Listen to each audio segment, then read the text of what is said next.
Такие слова произнес президент Российской Федерации, комментируя события 24 июня 2023 года. Почему президент не привел в пример 93-й, когда народные депутаты забаррикадировались в Белом доме и которых успешно подавили? Почему не 91-й? Почему в конце концов не привели в пример удачные подавления бунтов? Восстание 1905 года, восстание декабристов или на худой конец Пугачевский мятеж? Почему же именно 1917-й? Сегодня не будет вставок с нашими актерами из игр, и скорее всего будет по минимуму видеоряда, только картинки, так как YouTube воспринимает видео последних событий как военные преступления. Важно подчеркнуть, что я не дискредитирую власть и не призываю к свержению действующей власти. Закон для того и создан, чтобы люди не вырезали друг друга, и поэтому смену власти осуществлять надо согласно закону страны, где этот самый закон был принят, а не путем кровавой бойни. Но довольно разговоров. С вами Некрай. И сегодня мы поговорим на не совсем обычную тему для нашего канала.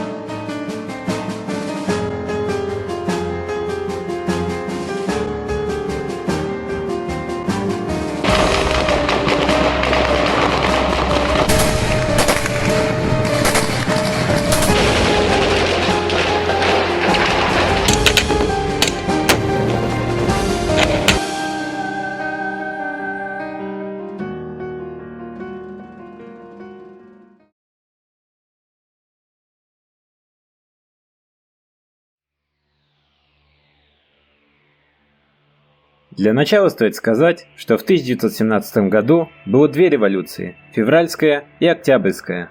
Во время февральской революции свергли монархию, было установлено временное правительство и должны были пройти выборы в новое руководство страны и установление конституции. В октябрьской же революции произошло свержение временного правительства, приход к власти большевиков и последующий Брестский мир с Германией, по которому новая Советская Республика теряла 780 тысяч квадратных километров, что составляло треть населения Российской империи, а также внушительную часть сельскохозяйственных и богатых на природные ископаемые территории. Но почему вдруг произошли эти две революции? Февральская революция стала результатом давно зреющего внутреннего конфликта. Царь всем надоел, как и его монархия. Это особенно выражается в том, что с началом Первой мировой войны вскрылось то, что армия абсолютно не готова к войне. Снарядный голод 1915 года как один из показателей. Из-за отсутствия боеприпасов для полевой артиллерии, пехота не могла успешно наступать или обороняться, не неся крупных потерь. Из-за этого началось событие, более известное как Великое отступление. До войны Российская империя практически не имела своего фармакологического производства, и медикаменты ей поставляла Германия, что с началом войны, естественно, прекратилось. Из-за этого в Российской империи сложился дефицит медикаментов. Еще один показатель неготовности России к войне – это то, что в 1913 году Российская империя имела лишь 9 тысяч всевозможных автомобилей на всю страну. Причем машины эти были немецкие, французские, американские и лишь 1,5% отечественного производства. Для примера, в это же время во Франции автомобилей было уже 100 тысяч, а в Америке уже перевалило за 1 700 000.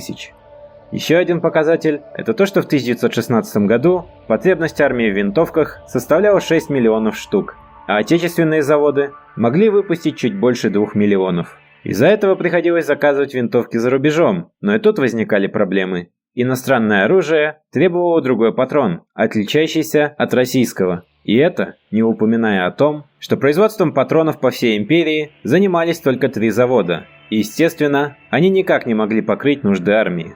Отдельно хочется рассмотреть ситуацию с госзаказами и постановкой министров.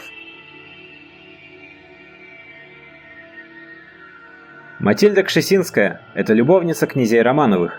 Ей увлекались Николай II до прихода к власти, великие князья Сергей Михайлович и Андрей Владимирович. Благодаря своим связям к ней на поклон приходили руководители мануфактур, просили помощи за деньги, и благодаря своему положению Кшесинская советовала на госзаказы тех, кто оплатил ее услуги. То же самое было и с Распутиным. Пользуясь беспрекословным авторитетом благодаря своей загадочности и целительной силе, на поклон к Распутину приходили разные чиновники и просили поставить на место тех или иных людей, естественно, не за бесплатно. После этого Распутин во время многочисленных посещений императрицы Александры Федоровны советовал или отговаривал от тех или иных людей на посты. Этот слух ходил среди населения Российской империи, и народ поговаривал, что министров нынче не император ставит, а Распутин. Вот яркий эпизод из воспоминаний секретаря Распутина Арона Симоновича. Недалеко от телефона происходила тогда конференция, на которой иногда участвовали даже племянницы Распутина, между тем, как царь ждал телефонной трубки. Однажды Распутин во время разговора с царем сказал нам требуется генерал. Случайно присутствовавший при этом мой сын Семен назвал фамилию Волконского, хотя тот был и не генералом, а товарищем председателя Государственной Думы. Распутин назвал фамилию царю. Вскоре после этого Волконский был назначен товарищем министра внутренних дел. И это все только верхушка айсберга. Неудача на фронте, слабый лидер, старавшийся удержать всю власть у себя, конфликт с Думой, которую постоянно то собирали, то разгоняли, интриги в правительстве. И весь этот порох в бочке зажгла спичка под названием «Перебой с поставками хлеба». По этим причинам произошла февральская революция. Но что с Октябрьской? После февраля стали создаваться многочисленные фабричные, заводские, солдатские и крестьянские комитеты. А тем временем Первая мировая продолжалась. Приказом вводилось равенство прав нижних чинов с остальными гражданами в политической, общегражданской и частной жизни. Отменялось титулование офицеров. В связи с этим у немцев даже появилась шутка. Почему русские сначала поднимают руки, а потом стреляют? Солдаты голосуют, пойти в атаку или нет. Временное правительство не планировало заканчивать войну. Милюков писал Антанте о всенародном стремлении довести мировую войну до решительной победы. Народу заявление от своего имени не понравилось, и 20 апреля, в день публикования ноты, финляндский полк вышел на улицу. И его примеру последовали еще несколько частей Петрограда и окрестностей. Под лозунги «Долой Милюкова» началась вооруженная манифестация перед Мариинским дворцом. Позже добавились и выкрики «Долой Временное правительство». А еще позднее к манифестации присоединились рабочие и появились плакаты «Вся власть советом». Эти выступления продолжались 2 дня, и как итог, Временное правительство избавилось от Милюкова. Тем временем оглашаются апрельские тезисы Ленина, где лидер большевиков призывает не поддерживать Временное правительство, состоящее из буржуев, прекратить войну и национализировать земли. Надо отметить, что в это время большевики, как бы это ни иронично звучало, были в меньшинстве. Во власти их обходили меньшевики, эсеры и прочие партии того времени. Например, на Первом Всероссийском съезде Советов рабочих и солдатских депутатов было 285 эсеров, 248 меньшевиков и только 105 большевиков. С 3 по 5 июля проходят вооруженные протесты, которые удается разогнать. Виновными становятся большевики. В результате этого Ленин скрывается, а членов партии гнобят и арестовывают. Именно в этот момент появляется миф о том, что Ленин – немецкий шпион. Стоит упомянуть, что также клеймили и Распутина, и императрицу Александру Федоровну. В это время Керенский ставит главнокомандующим Лавра Корнилова. Вот как описывал обстановку между Керенским и Корниловым во время государственного совещания в Москве Троцкий. В бурных аплодисментах слились оба крыла совещания. Дополнительная угроза по адресу еще не прибывшего Корнилова. Какие бы и кто бы мне ультиматумы не предъявлял, я сумею подчинить его воле верховной власти и мне, верховному главе ее. Хотя и вызывало восторженные аплодисменты, но уже только со стороны левой половины совещания. Керенский снова и снова возвращается к себе, как к верховному главе. Он нуждается в этом напоминании. «Вам здесь, приехавшим с фронта, вам говорю я, ваш военный министр и ваш верховный вождь. Нет воли и власти в армии выше воли и власти Временного правительства».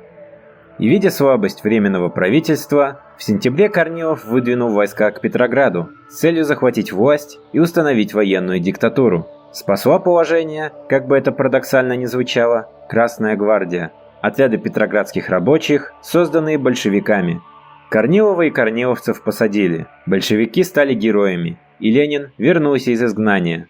Также не было доказано и то, что Ленин являлся немецким шпионом, что в итоге показало большевиков как защитников страны. Мятеж Корнилова служил еще одним доказательством слабости Временного правительства и, как результат, привела к революции, произошедшей в октябре 1917 года.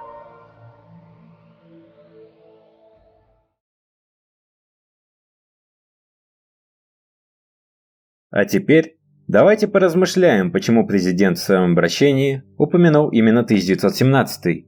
Начнем по порядку. Почему не 1993, когда путчисты решили свергнуть Ельцина?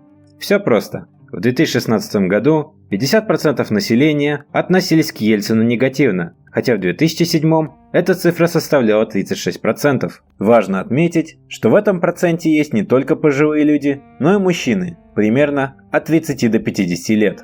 Непосредственно к мерам, принятым Ельциным в 1993 году, 60% населения относятся негативно. А это означает, что приведи Владимир Владимирович в пример 1993 год, и тут же народ бы закипел, потому что перед глазами станет знаменитое лицо, говорящее «Водка».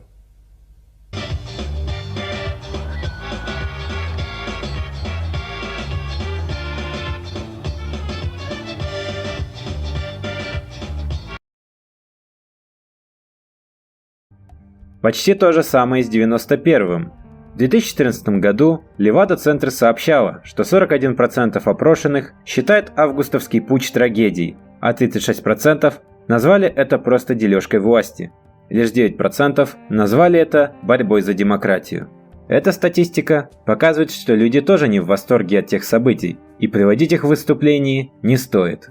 А что же насчет декабристов или восстания Пугачева? Насчет Пугачева будем честны. Нам он в лучшем случае известен по книге Пушкина «Капитанская дочка», а в худшем люди думают, что это муж Аллы Борисовны. Поэтому для нас такой пример, как бы это ни странно звучало, далек. А что же декабристы?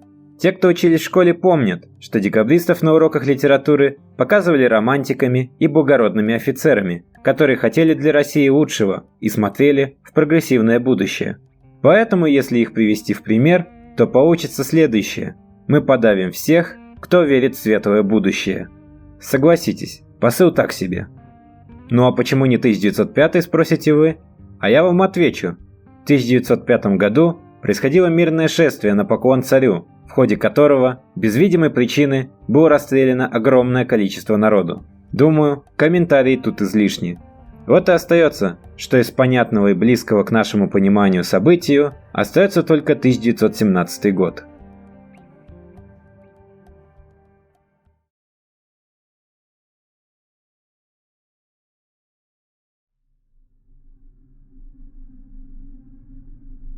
А теперь я позволю себе немного личного мнения. Давайте еще раз посмотрим на текст выступления. Именно такой удар был нанесен по России в 1917 году, когда страна вела Первую мировую войну. Но победу у нее украли. В принципе, в этом предложении все и сказано. Россия потеряла победу. Чего там царь, который одним своим появлением на фронте начал раздражать всех, кого можно и нельзя. И, конечно, чего там до реформ, в которых страна так нуждалась столько времени, пока великий монарх старался удержать всю власть у себя. Ведь победа важнее всего. Не важно, что будет со страной, сколько она понесет потерь денежных, человеческих и материальных. Победа – это главное. Но также не стоит считать, что победа – это не что-то, чего нужно достичь. Победа важна, но только в том случае, когда знаешь, за что борешься. Как, например, это было у наших дедушек и прадедушек, бабушек и прабабушек в Великой Отечественной войне. Тогда они гнали фашистов и разгромили их логово. Потому что в тех обстоятельствах, если не победа, то не было бы ни СССР, ни жизни для наших предков и их детей. Ну а что сейчас? Какие мотивы преследуются там, во всем известном месте? Вопросы я оставляю открытыми для обсуждения. Но есть у меня еще одна теория. Все дело в том, что в 1917 году к власти пришли коммунисты. Да, не будем отрицать, что произошедшая после этого гражданская война была ужасной и унесла кучу жизней. Но и не будем кривить душой и говорить, что во всем виноваты только красные. Во время Временного правительства и гражданской войны все были хороши. Но почему-то у меня ощущение, что, вспоминая 1917 год, имели в виду именно кровавых совков. Почему? Вспомните хотя бы несколько фильмов, которые прославляли советское прошлое и несли в себе смысл «Зритель, гордись своим прошлым, вот они, твои великие предки». Вы можете назвать мне, например, подольских курсантов или панфиловцев, но я врать не буду, я их не смотрел, но слышал, что вроде как фильмы неплохие. Однако я тут же вам приведу другой список. Что насчет «Цитадели»? Уже устарел? А как там «Форсаж» на танках? Т-34 вроде назывался. Как вам сцена с эсэсовцем, которому жмет руку советский танкист? Ведь СС это не вермахт, в СС шли по идейным причинам, а не потому, что призвали. Тоже не подходит? А как насчет Зоя? За что она там билась? За будущее для своего народа? Она верила в то, что враг проиграет войну и не сможет поработить Советский Союз и его народ? Ради трамвайчика, ради мамы, ради брата Шурки, ради булочки ржаной, горячей прямо из печки. За булочку! За трамвайчик! За спички! Ну что вы, она билась за булочку и трамвайчик. Какое там дело до врага, который откровенно вырезает все население твоей страны и который не остановится ни перед чем. Главное, булкой не подавиться, когда на трамвайчике катаешься. И список этот можно продолжать достаточно долго. Все в нашем кино вопреки. В космос полетели, вопреки проклятым совкам. Победы в спорте тоже вопреки им. А что насчет Великой Отечественной? Победили закидыванием мяса и черенками от лопат. Правда, иногда помогали булочки с трамвайчиками. А между прочим, фильмы несут в себе актуальную повестку. И фильмы стараются воспитать в человеке те качества, которые от него хотят либо государство, либо социум. Ну а что же такие фильмы говорят зрителю? Смотри, какая ужасная у тебя была страна. А делали ее отдельные люди, вопреки государству. Помни об этом и смотри, чтобы это не повторилось. Но даже проглотив такой посыл, зритель невольно спрашивает: хорошо, а что тогда у нас есть сейчас? И тут уже фильмов нет. Вернее, есть, но они не про достижения. Юрий Быков с его заводом, например, или фильмы покойного Балабанова. Последнее, что я видел хорошее из российского кинопроизводства, это «Майор Гром» и «Майор Гром. Трудное детство». Ну хорошо, развлекательные фильмы тоже важны. А что насчет достижений страны? Что там с космосом? Что со спортом? Но, увы, на эти вопросы мы не получим ответа. Ну ладно, в сторону теорию. Приглашаю вас в комментарии обсудить, какую революцию было бы уместнее привести. Единственное, что хочется вам всем пожелать, это мирного неба над головой, и чтобы вы и ваши родные были живыми и здоровыми. Мир вам всем, и пусть войны остаются только чернилами на бумаге.